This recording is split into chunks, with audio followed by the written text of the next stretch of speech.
Howdy, Captain Murphy here from Wolfpack Games. Today we're going to take a look at the latest Letters of Marque build, which has networking. So what we're going to do is we're going to jump into a multiplayer game and try to find and put a couple of rounds into the dastardly enemy, which I'm not quite sure what team we started him as, so we'll figure out shortly. So this is our new pirate goal. It's a ketch. It's kind of a fictitious vessel. It's based on some basic designs that are real. Our artist, Christian, has put this together for us. It's coming along fantastically. We've got some placeholders on the textures right now while we get some of the UV mapping figured out and some of the modeling figured out on it. So it's really close to being usable. We've got to get the sails and the yards and all the little stuff like that kind of cleaned up, but after that's ready to roll. So this is going to be the first ship you're going to kind of start off with in the game. It's a very small boat. You've got four 4-pounders on each side, and you've got 2 bow chasers, which are 3-pounders on the front. So you've got a pretty decent little armament. It's not, a lot, but it's enough that you can get into fights, you can beat the enemy up, and you can capture them. You can get your crew on board, and you can, capture some other ships. So anyway, we're gonna go ahead and we're gonna jump straight into a multiplayer game, and I'll tell you a little more about the multiplayer system once we're in there. So right now what we're looking at is this is the conditions that are being created by the server. The server has told us that we want it to be this sea condition, this lighting condition, this time, all these things. So it's all being synchronized to the server when we jump into the game. I'm going to become, we'll say Spain, why not? These are just a color combination for the ships. This is really not really a team, just kind of a number that we're applying to them. Alright, so there's our enemy up there. That's the dastardly blue color. I guess that's the French side. Okay.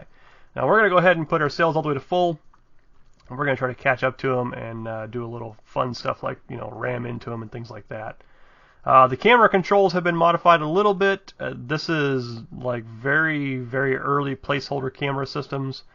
This is the simplest of just rotating around, zooming in and out, seeing kind of what's around you.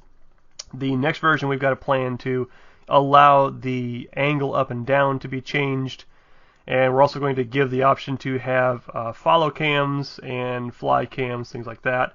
And then eventually we're going to add in the ability for the Oculus Rift and any other VR systems to be used with it as well, to give you a little more sense of scale. Now currently the gun systems got completely rewritten, and this kind of ties into the cameras because the guns now, if I crank them all the way up and I fire them off into the sky, they really go off into the sky. At this rate, this is currently I've got about 4,000 units of draw, which is about 4,000 meters of draw distance. These guns are reaching just about to that draw distance. So at this range, these 3-pound guns are going to create about a 9-foot tall splash in the water, and we didn't even see anything because they are that far away. So I'm going to go ahead and bring them kind of down a little. I'll go to like halfway. Like I said, they got a pretty good splash, but at 4,000 yards, you really can't see a whole lot out there. But anyway, so the cameras are getting rewritten. This way, we've got the ability to see with like a spotting scope kind of a setup. You can see further away, get a better estimate of the range and things like that. And just for long distance battles, because most of the time you won't be quite this close to your enemy. You'll be a little further off before you get into your actual boarding action. And of course, most games are not going to be in this nice wide open sea. You'll be in some a little more, I guess, interesting places. You'll have some land and things to orient to. Well, it helps if I don't shoot completely over them. Whoops, I think I haven't played this game before. Anyway, so this is your basic pirate catch, and right now I am acting as the client. And as a client, everything is being fed to me from the server. This ship is not actually figuring out the buoyancy. The buoyancy is being done on the server side.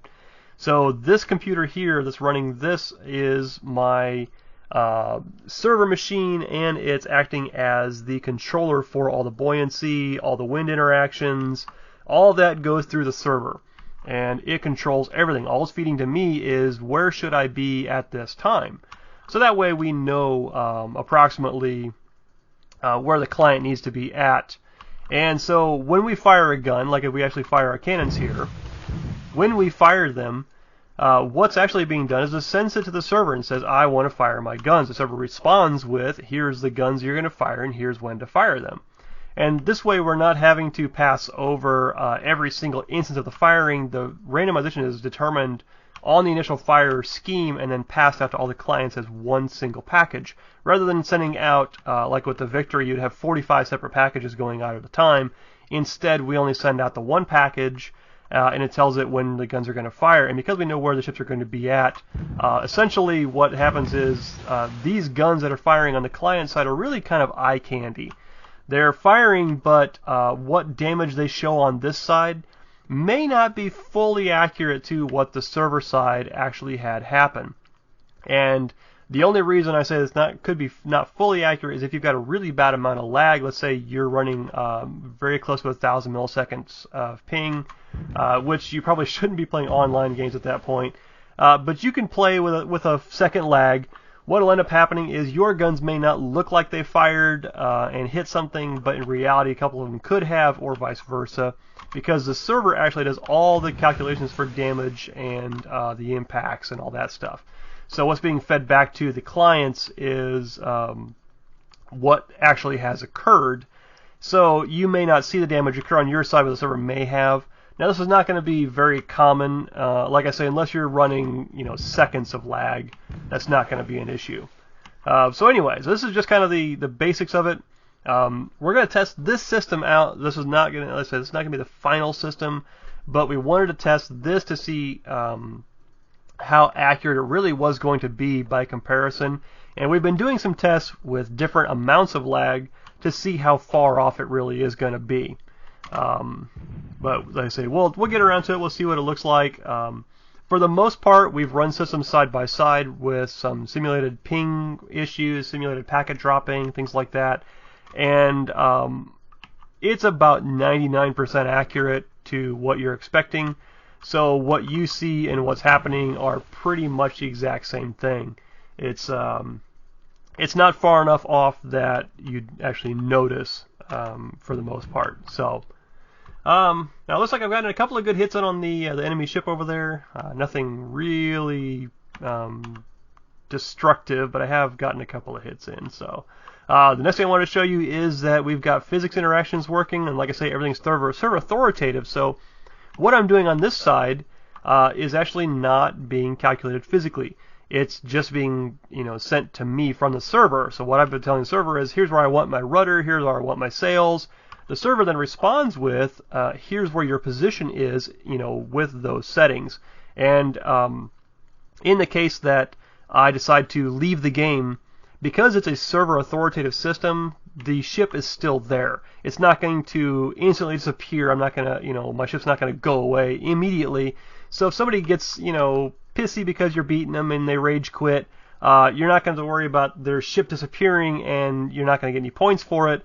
What they've essentially done is they just handed you points because they just gave you a ship, essentially. And so it's going to be really determinant of a lot of your points determine whether or not the person was on the ship and that. But if you pretty much beat them into oblivion and then all you do is have to sail up and capture them, then that's what you're going to have happen is they'll just hand you a ship kind of a thing. But just rest assured that you're not going to have people just disconnecting and the ship just poof disappears. What will end up happening is the current system that we're working on is that the ship will slowly degrade over time. It'll slowly lose health. It'll slowly lose armor. It'll eventually catch on fire, things like that. Essentially, what happens is the ship strikes its colors and just becomes, a floating object that you can go capture and seize for your team, kind of a thing. All right, so we're gonna sneak up on here. We're gonna try to run into this little guy and see if we can kind of bounce him around so we can show you that the ship's interacting. And we're getting there. I'm actually watching it on the other screen too. It's kind of fun to watch the bow just about to hit.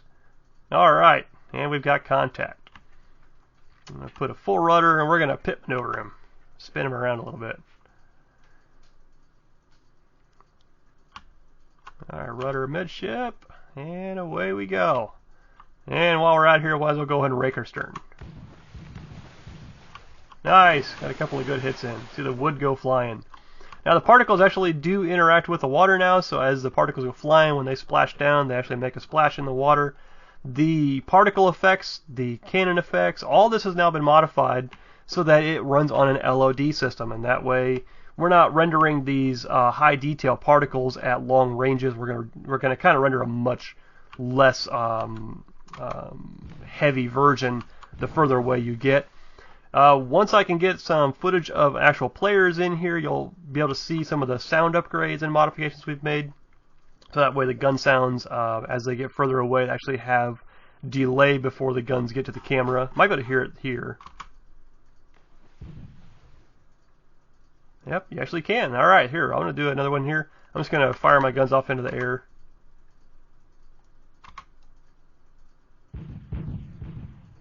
Yep, you can hear the delay there.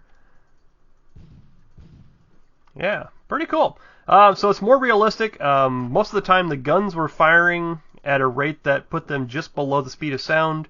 So by the time you hear the gun, you're going to see a splash either near the same time or pretty close to right behind it. So this is kind of a neat system. Anyway, so that's what we're doing right now is we've got the networking going. We're trying to get some testers into a game to kind of play around with it and give us some more feedback on how this pirate catch maneuvers under different sea conditions, so we can get some more feedback on it. And once we can get some other ships kind of put in, we're going to put in some, the next ship we're working on is going to be a kind of a brig, and it's a little bit, it's not quite a full brig, it'll be kind of an in-between, and it's going to have another one coming up which will be a corvette, kind of a lighter version, and then eventually we're going to work on a heavy corvette. So we've got some other ships coming in the pipeline. And as you can see, this is one of the ships that Christian has made. It's a fantastic little vessel. Hopefully we can get this one in some more of our testers' hands, let them play with it, and let them see how they like it too. So anyway, hope you guys enjoyed this. Remember to go to our Twitter account at WolfpackGamesCo. We've got a Facebook account if you want to check in there and keep up with the game. Otherwise, you can always go to lettersofmarquegame.com for more information. Thanks.